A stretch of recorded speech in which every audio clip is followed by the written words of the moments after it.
നമ്മൾ എത്ര തന്നെ ഉയർന്ന ആളുകളാണെങ്കിലും നമ്മൾ ശ്രദ്ധിക്കേണ്ട കാര്യമാണ്, ആണായാലും പെണ്ണായാലും അഭിഹിതങ്ങൾ പറ്റിപ്പോകുന്നത്. ഇത് 100% ആളുകൾക്കും ശ്രദ്ധക്കുറവുണ്ടെങ്കിൽ ഇതിൽ പെട്ടുപോകും എന്ന കാര്യത്തിൽ യാതൊരു ഡൗട്ടുമില്ല. അതിൻ്റെ കാരണം ഞാൻ പറയാം. സ്ത്രീകളുടെ ഒരു സൈക്കോളജി എന്ന് പറഞ്ഞാൽ, ഇപ്പോൾ നിങ്ങൾ മിങ്കിളായിട്ട് മിക്സഡ് ആയിട്ടൊക്കെ പെരുമാറുന്ന സ്ഥലത്ത് സ്ത്രീകളുടെ ഒരു സൈക്കോളജി, അത് സ്ത്രീകൾ മനസ്സിലാക്കണം, പുരുഷന്മാർ മനസ്സിലാക്കണം.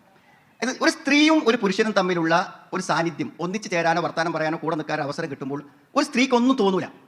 ഒരു ചീത്ത ഉദ്ദേശം ഒരു ആണിനെ കിട്ടി ഒന്ന് സംസാരിക്കാം ഒന്നും തോന്നൂല. എന്നാൽ ഒരു പുരുഷന്റെ മനസ്സെങ്ങനെ വെച്ചാൽ, ഒരു സ്ത്രീ നമ്മൾ ബസ്സിലാണെങ്കിൽ പോലും തൊട്ടടുത്ത് വന്നിരുന്നാൽ അപ്പം തന്നെ മനസ്സ് പ്രവർത്തിക്കാൻ തുടങ്ങും.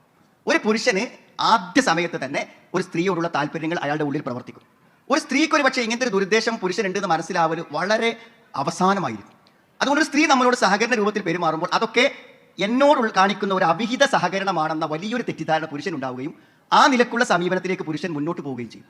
ഒരു സ്ത്രീക്ക് അത് മനസ്സിലാകാതെ വരികയും ചെയ്യും. അവസാനം എന്തെങ്കിലുമൊക്കെ അബദ്ധങ്ങൾ സംഭവിക്കുമ്പോൾ അത് തിരിച്ചറിയും. അതുകൊണ്ട് എപ്പോഴാണെങ്കിലും മനസ്സിലാക്കണം, നമ്മളൊരു സ്ത്രീയും പുരുഷനും തമ്മിൽ സംസാരിക്കുമ്പോഴും പെരുമാറുമ്പോഴും അടുത്ത് നിൽക്കുമ്പോഴൊക്കെ എന്താ വെച്ചാൽ, ഒന്നാമത് ശ്രദ്ധിക്കേണ്ടത് നമ്മൾ രണ്ടുപേരും ആരുമില്ലാത്തൊരിടത്തിരുന്ന് ദീർഘനേരം സംസാരിക്കരുത്. നിങ്ങളുടെ ഓഫീസിൽ ഒരു ലേഡി മാത്രമേ ഉള്ളൂ എങ്കിൽ നിങ്ങൾ അതിനൊരു പരിഹാരം ഉണ്ടാക്കണം. ഒരു ലേഡി കൂടി വന്നോട്ടെ വേണമെങ്കിൽ, അല്ലെങ്കിൽ ഒരു പുരുഷനും വന്നോട്ടെ. ഒരാണും പെണ്ണും ഒറ്റയ്ക്ക് സംസാരിക്കുവാൻ ഇടമുണ്ടായാൽ ആ സംസാരം അവിഹിതത്തിലേക്ക് വഴിമാറും. അത് 100% നബി താക്കീത് ചെയ്തൊരു കാര്യം. അവിടെ നിങ്ങൾ എത്ര വിശുദ്ധനാണെന്ന് പറഞ്ഞാലും നിങ്ങൾ ആ തെറ്റിലേക്ക് പോകും, അതിൽ യാതൊരു സംശയമില്ല. രണ്ടാമത്തത്, അങ്ങനെ നമ്മൾ സംസാരിക്കുകയാണെങ്കിൽ സ്വാഭാവികമായും ഒരു അന്യ സ്ത്രീയോടും അന്യ പുരുഷനും തമ്മിൽ സംസാരിക്കുമ്പോൾ അവർക്ക് എന്ത് ആവശ്യമുണ്ടോ അതേ സംസാരിക്കാൻ പാടുള്ളൂ. അപ്പോൾ കുല്ല കൗല മഅറൂഫ. നിങ്ങളുടെ ഓഫീസാണെങ്കിൽ നിങ്ങളുടെ ജോലി സംബന്ധമായ കാര്യം സംസാരിക്കാം, നിങ്ങളുടെ ഓഫീസിൽ ഡ്യൂട്ടി സംസാരിക്കാം. അതല്ലാത്ത മറ്റു ഫ്രണ്ട്ഷിപ്പ് പരമായ സംസാരങ്ങളിലേക്ക് പോകാൻ പറ്റില്ല. കാരണം എല്ലാ അവിഹിതങ്ങളുടെയും ആദ്യ സ്റ്റേജ് ഫ്രണ്ട്ഷിപ്പാണ്. ആ ഫ്രണ്ട്ഷിപ്പിലേക്ക് വീട്ടിലെ കാര്യങ്ങൾ പറയാം, ഭർത്താവിൻ്റെ കാര്യങ്ങൾ പറയാം, പേഴ്സണൽ കാര്യങ്ങൾ സംസാരിക്കുക. ഇതിലേക്ക് വന്നാൽ അതിൻ്റെ അടുത്ത ഘട്ടം അവിഹിതമാണ്, അതിൽ യാതൊരു സംശയവും. അതുകൊണ്ട് ആദ്യ ഘട്ടങ്ങൾ നമുക്ക് സൂക്ഷിക്കാൻ പറ്റും, അടുത്ത ഘട്ടങ്ങൾ നമ്മുടെ നിയന്ത്രണത്തിലാവൂല.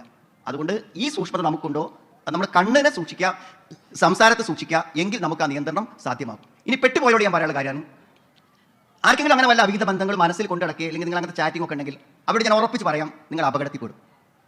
കാരണം നിങ്ങളത് നിർത്താത്തിടത്തോളം കാലം അതിന് സ്വാഭാവികമായ ഒരു പരിണിതി ഉണ്ട്. ഒന്നില്ലെങ്കിൽ നിങ്ങളുടെ വൈഫ് അറിയുന്നു, അല്ലെങ്കിൽ ഹസ്ബൻഡ് അറിയുന്നു, അല്ലെങ്കിൽ എന്തെങ്കിലും അവിവേകങ്ങൾ സംഭവിക്കുന്നു, അബദ്ധങ്ങൾ സംഭവിക്കുന്നു, നിങ്ങളുടെ മാനം പോകും, നിങ്ങളുടെ മക്കൾ പോകും, നിങ്ങളുടെ എല്ലാ മാന്യതയും പോകും. ഒരു സംശയം, കാരണം അത് വളരും, അതൊരു അപകടത്തിലേക്ക് പരിണമിക്കും. നിങ്ങൾ എത്ര ശ്രദ്ധിച്ചു കാര്യമില്ല, ശ്രദ്ധിച്ച് കൊണ്ടുപോകാമെന്ന് നിയന്ത്രിച്ച് കൊണ്ടുപോകാൻ പറ്റുന്ന കാര്യമേ അല്ല, അതൊരു അപകടത്തിലേക്ക് പെട്ടു. അതുകൊണ്ടാണ് വല്ലാത്ത തക്റബു, നിങ്ങൾ അടുത്ത് പോകരുത്. അടുത്താൽ എത്തും, അതിൻ്റെ പരിസരത്ത് നിൽക്കുന്നവൻ അതിൽ പതിക്കും. അങ്ങനത്തെ ഒരു രോഗം, അങ്ങനത്തെ ഒരു അപകടം സെക്സ് മാത്രമേ ഉള്ളൂ. പരിസരത്ത് ചെന്നാൽ അപകടത്തിൽപ്പെടുന്ന ഒരു അസുഖമാണ്. അതുകൊണ്ട് എന്ത് ചെയ്യും, അതിലേക്ക് എത്തും.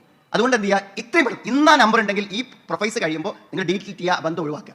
വേണമെങ്കിൽ ഒരു മെസ്സേജ് ലാസ്റ്റ് ഇടാം, ഡിലീറ്റ് ചെയ്യുന്ന മുന്നേ ഇത് അപകടമാകുമെന്ന് എനിക്ക് ഉറപ്പുണ്ട്, ഇന്നൊരു പ്രോഗ്രാം ഞാൻ പങ്കെടുത്തിരുന്നു, ഇതിവിടെ തീർന്നു എന്ന് നിങ്ങൾക്ക് ഇന്ന് പറയാൻ പറ്റുമെങ്കിൽ നിങ്ങൾക്ക് അള്ളാഹു തരുന്ന ഒരു കാവലാണ്. ഇന്നത് പറയാൻ പറ്റില്ലെങ്കിൽ നിങ്ങൾ ആ അപകടങ്ങളുടെ ദുരന്തം അനുഭവിച്ച് മാത്രം നിങ്ങൾ പിൻവാങ്ങും. എന്തായാലും പിൻവാങ്ങേണ്ടി വരും. ഒരു ദിവസം ഒരു അപകടത്തിലും അപമാനത്തിലും വിട്ടിട്ട് പിൻവാങ്ങുക.